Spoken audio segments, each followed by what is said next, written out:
नमस्कार, स्वागत है आपका HCN न्यूज में। जी हां, रैलियों में ये भीड़ देख रहे हैं आप।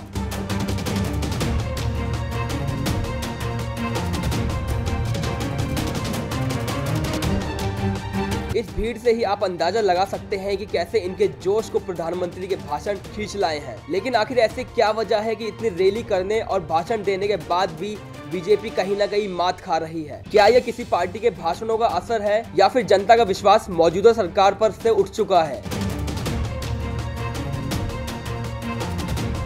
एक तरफ जहां बीजेपी अलग अलग उम्मीदवारों को अपनी पार्टी में शामिल कर रही है, वहीं दूसरी ओर बीजेपी से कई नेता और विधायक नाता भी तोड़ चुके हैं। बीजेपी की पार्टी में हाल ही में शामिल हुए टॉम वडक्कर ने भले ही कांग्रेस को बड़ा झटका दिया हो, लेकिन वही कीर्ति आजाद के बीजेपी छोड़ने से कांग्रेस पार्टी को मजबूती भी मिली है। जी हाँ, हम आपको बताना चाहेंगे कि बीजेपी को एक और बड़ा झटका लगा है। उत्तर प्रदेश की बांदा लोकसभा सीट से समाजवादी पार्टी के प्रत्याशी और इलाहाबाद के सांसद श्यामाचरण गुप्ता ने मंगलवार को प्रेस कॉन्फ्रेंस करके कहा कि बीजेपी और सपा दोनों ही मेरे घर है और मैं एक सांसद हूँ, चौकीदार नहीं। गुप्ता ने ये भी कहा कि दोनों पार्टी में कई साल रहा हूँ, बीजेपी के खिलाफ कुछ नहीं कहूंगा, लेकिन मैं एक चौकीदार नहीं हूँ बल्कि सांसद हूँ, इसलिए मैं बीजेपी से ज्यादा समाजवादी पार्टी को अच्छा मानता हूँ।